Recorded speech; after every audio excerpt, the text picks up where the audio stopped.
Bienvenidos a Bienestar Emocional, Psicología para la Vida Diaria. Un espacio dedicado a cuidar tu salud mental y enfrentar los desafíos del día a día con el poder de la psicología. De la mano de especialistas, te ofrecemos herramientas y tareas prácticas para que puedas aplicar lo aprendido en la vida cotidiana. Esto es Bienestar Emocional, Psicología para la Vida Diaria.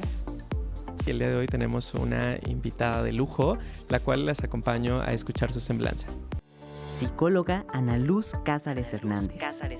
Es egresada de la Universidad Michoacana de San Nicolás de Hidalgo. Es psicotraumatóloga certificada nivel 4 y terapeuta EMDR con entrenamiento avanzado en niños y adolescentes. Tiene entrenamiento en psicoterapia corporal, arteterapia, cuidador competente en trauma y modelo de apego, regulación y competencias para niños con trauma complejo y disociación. Dirige la Asociación Mexicana de Psicología y Arte en Morelia, Michoacán, promoviendo la salud mental a través de la arteterapia. Se ha desempeñado como psicoterapeuta, docente, capacitadora e investigadora. Recibamos con un fuerte aplauso a la psicóloga Ana Luz Cázares Hernández. Bienvenida. Nos va a platicar un poquito respecto al trauma. Maestra, ¿qué es esta parte del trauma? Para la gente que nos escucha, para toda nuestra audiencia, ¿qué podemos entender como esta parte del trauma? ¿Qué es, qué no es un trauma? En palabras muy sencillas. Claro, me parece una pregunta importante porque cuando escuchamos la palabra trauma puede asustarnos, ¿no? Entonces podemos creer que el trauma es algo horrible que nos pasó, una situación muy, muy fea o muy complicada, y no necesariamente, porque el trauma no es ni siquiera el evento, es cómo se procesó ese evento en mi cerebro, es cómo lo procesé cuando sucedió, ¿no? Si estuve acompañado o acompañada, si hablé de ello inmediato, si tuve contención, qué pasó después o en el proceso. Entonces todo eso puede determinar que un evento genere trauma o no. Y créanme que es más común de lo que imaginamos. Muchas veces vamos por la vida creyendo que no tenemos trauma, que nuestros problemas son mínimos. Y yo recuerdo antes de empezar a especializarme en trauma, yo decía, yo no tengo pacientes con trauma, ¿no? Entonces, ahora que empiece a formarme en trauma, a lo mejor voy a empezar a atender pacientes con trauma. Y cuando acabé mi formación descubrí que todos mis pacientes tenían trauma y yo no lo había detectado, ¿no? A veces parecían temas simples los que iban a terapia, como terminé con mi pareja, un divorcio, una mudanza, ansiedad, depresión, y cuando evaluamos y escarbamos y ubicamos en el desarrollo, nos damos cuenta que hay experiencias traumáticas.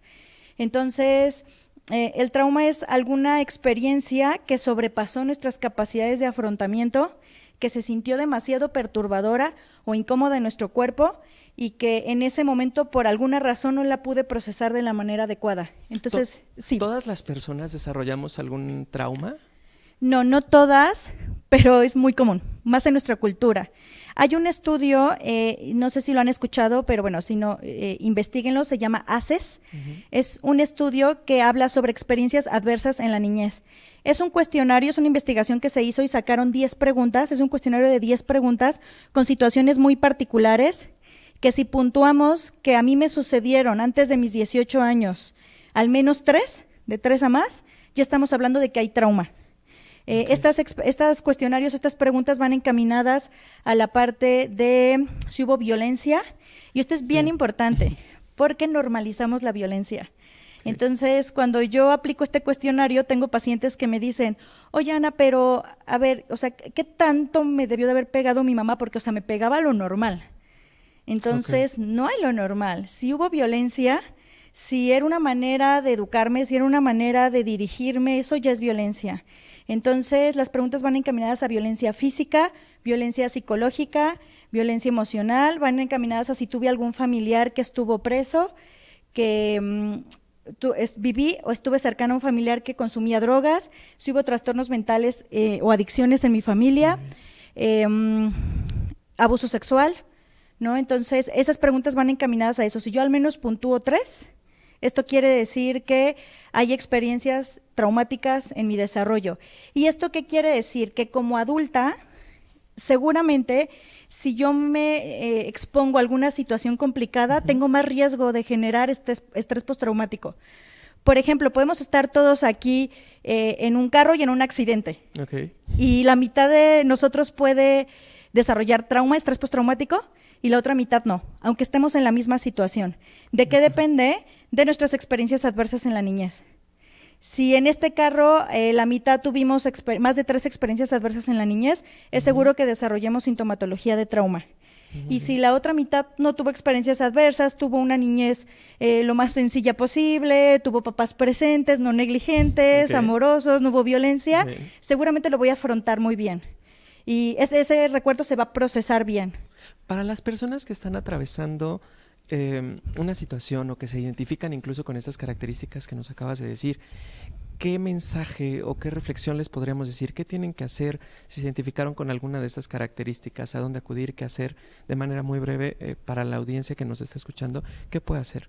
Claro, creo que es muy importante que elijamos bien nuestro enfoque de terapia. A veces ya hemos normalizado mucho el pedir ayuda, ¿no? El que nuestra salud mental es importante y que tenemos que ir a terapia.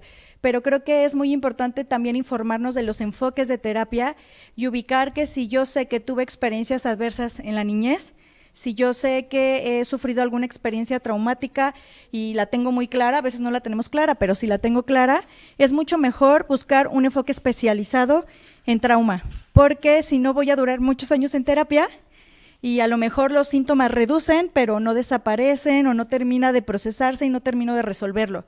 Entonces creo que es buscar un especialista en trauma, sería como la opción. Perfecto. Te agradezco mucho, Ana, en esta entrevista que nos has dado, estas pautas muy puntuales para que las personas que nos están escuchando, que nos están viendo en casa, podamos tener alguna reflexión al escuchar lo que nos estás diciendo. Entonces, te agradecemos la presencia, los conocimientos que nos has brindado. Los invitamos a que continúen siguiendo nuestra programación habitual y que no se pierdan ninguno de los demás videos. Muchas gracias y hasta la próxima. De la mano de especialistas, te ofrecemos herramientas y tareas prácticas para que puedas aplicar lo aprendido en la vida cotidiana.